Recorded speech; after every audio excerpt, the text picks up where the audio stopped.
Chief Minister of Tamil Nadu, Thiru M.K. Stalin sir, for inviting all of us to this very important meeting. Honorable Chief Minister of Kerala, Shri Pinarayi Vijayan sir, Honorable Chief Minister of Telangana, Revanth Reddy Garu, Honorable Chief Minister of Punjab, Shri Bhagwan Singh Manji, Honorable former Chief Minister of Odisha, Shri Naveen Patnaik ji, my brother and Deputy Chief Minister of Tamil Nadu, Shri Udayanidhi Stalin ji, Deputy Chief Minister of Karnataka, Shri D.K. Shivkumar ji, and to all the representatives of various political parties from across India, I sincerely thank you for joining this very important meeting. I come from Telangana and I represent the Bharat Rashtra Samiti, which has led a movement for 14 years for the formation of Telangana under the leadership of our leader, Shri K. Chandrasekhar Rao. When Mr. Vijayan spoke about tyranny of majority, sir, we understand what exactly it means to come out of a larger setup and create a small state.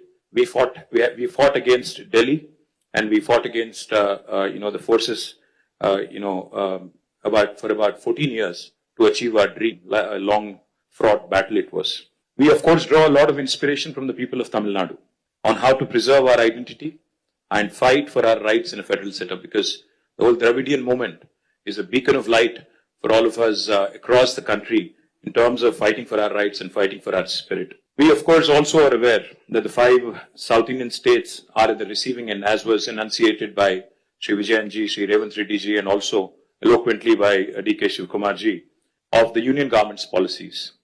Despite demonstrating robust growth across sectors, these states have been victims of apathy and discrimination. Let me remind all of us, we live in the world's largest democracy, India. But democracy should not become a mobocracy. We cannot let numbers dictate terms. We cannot let numbers dictate policies. While any true federal government would incentivize high-performing states, we have a dispensation today in India that rewards laggards and penalizes achievers. South Indian states, we all know, have been pioneers in administration, in education, in economic production, yet we are penalized with reduced political power. This is not just an imbalance, but it is a political and fiscal centralization that is looming large. History will not forgive us if we do not speak up, because this is the time I think we have to unite. We have to fight against this fundamental inequity. We also need to remember those who have contributed significantly cannot be penalized, cannot be discriminated against. Despite contributing to 36% of India's GDP from the 5 southern states, we are receiving smaller share of central resources, which is also raising a huge concern on fiscal centralization.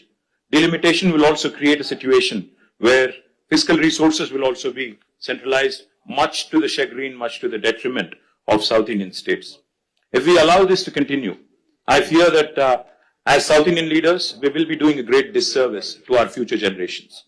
So history will not forgive us, let me repeat, if we do not speak up now. Discrimination against the South is not a new phenomenon. However, it has reached an alarming proportions in the last 1 decade.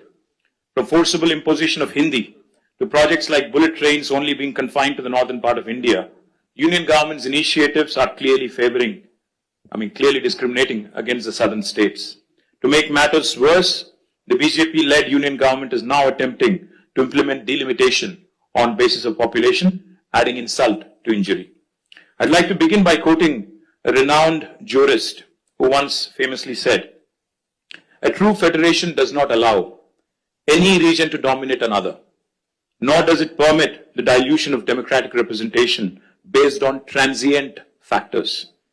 So if Lok Sabha seats are increased on population basis, it could prove detrimental not just to South India but also to our friends from Punjab. If not approached cautiously, if not approached with utmost caution, this could impact India's federal balance and heighten regional disparities. We all are Indians first, and then I think we have sub-regional identities, and we cannot have that be challenged. India is not a collection of administrative units. It is a pluralistic, ethno-linguistic union of states. We are unlike any homogeneous composition like China or Russia. We certainly are not against money being given to lagging states or backward regions. But the fact is, we are not against money of central government going to some states, but we are against hegemony. We are against this superior feeling that, one region is above another. As we are all aware, as was mentioned by all the leaders here, The freeze on seat allocation happened in 1971 after the census. Then the South India effectively started controlling population. Of course, we all know the story. Now today, we're about 24%, as was pointed out by Telangana CM. But North, the percentage of population has increased, and my brother gave a very nice presentation on what will happen if we go on with a population basis. The only point I would like to make here, if seats are redistributed purely on pro rata population basis, states that have failed to control population will be rewarded, as was put eloquently by Vijayan sir. This is a perverse reward for somebody who has not performed and for somebody who has diligently followed the guidelines of Government of India. Punishing us with reduced representation is certainly discriminatory. India's democracy must be built on progress, governance and economic contribution, not just population. A fair system should reward progress and encourage development in lagging regions. If India has to become a superpower by 2047, 100 years after we achieved independence, we must empower those driving the growth, not silence them. We must empower those who have done well over the last 7 decades and not punish them.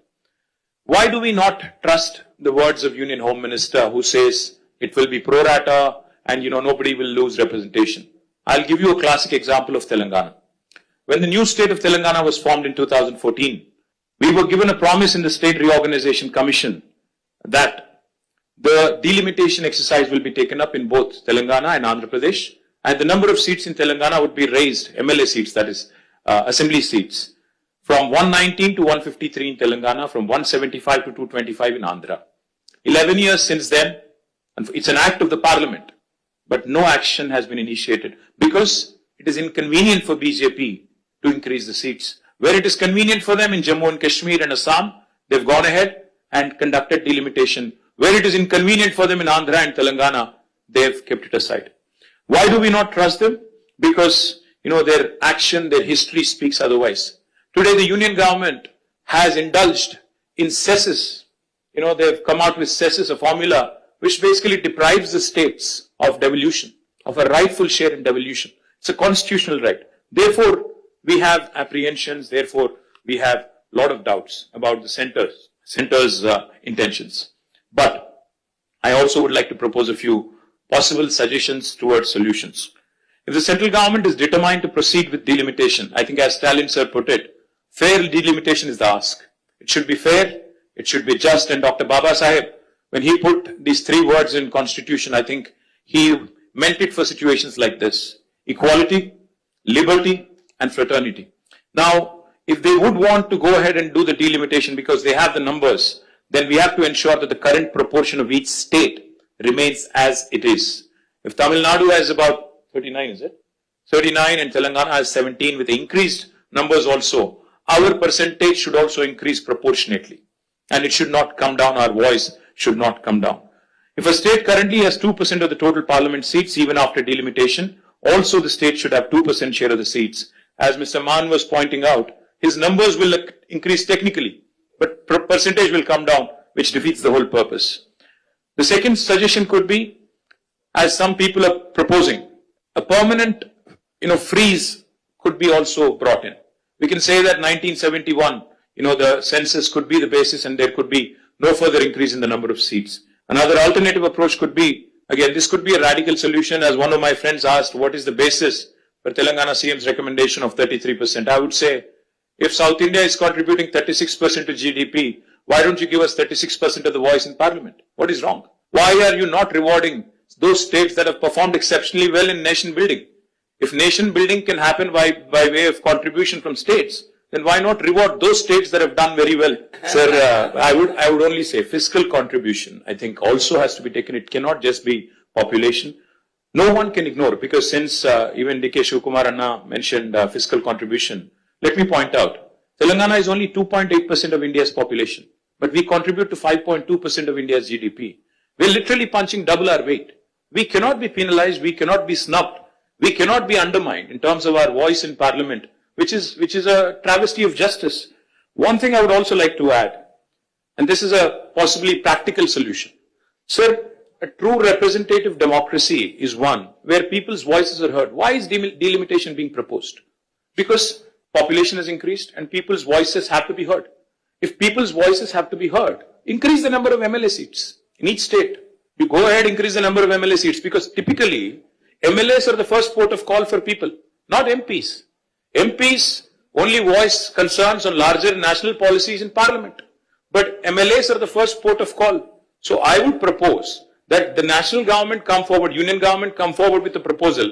In lieu of increased population across the country, let us increase number of assembly seats in each state so that people are having more access to their MLAs, more decentralized setup.